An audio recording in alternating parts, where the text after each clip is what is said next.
ఎప్పుడు వెళ్తారక్క ఈజిప్ట్? ఇన్ని రోజులు ఉండిపోయారంటే ఇండియాలో అంటున్నారు కదా. ఈ ఒక్క ట్రిప్ కోసం ఇన్ని రోజులు ఉండాల్సి వచ్చింది. అది కూడా పోస్ట్ పోన్ చేసుకోవాల్సి వచ్చింది నా ట్రిప్. ఆ ట్రిప్ నే కాశీ ప్రయాణం అన్నమాట. కాశీ ప్రయాణం ఒక 10 days ప్రయాణం అనమాట. కాశీ అయోధ్య ఇవన్నీ చూసుకుని వెళ్తున్నాము. దానికోసమని ఉన్నారు కదా మా పెద్దమ్మ, ఆవిడే మెయిన్. హాయ్ పెద్దమ్మ.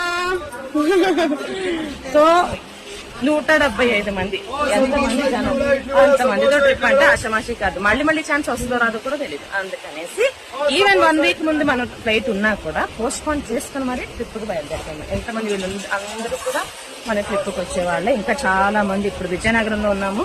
సో విజయనగరం జంక్షన్ లో కూడా చాలా మంది ఎక్కుతున్నారు. వాళ్ళందరూ మొత్తం అంతా మనమే. అదనమాట. మళ్ళీ అడగొద్దు ఎప్పుడు వెళ్తారక్క ఇండియా నుంచి వదిలేసి అనేసి. ఈ ట్రిప్ అయినాక ఆబ్వియస్ వెళ్ళిపోతాము. సో పోస్ట్ పోన్ చేసుకుని మరి ఈ ట్రిప్ కు బయలుదేరిపోతున్నాం. అప్డేట్స్ అనేవి మళ్ళీ.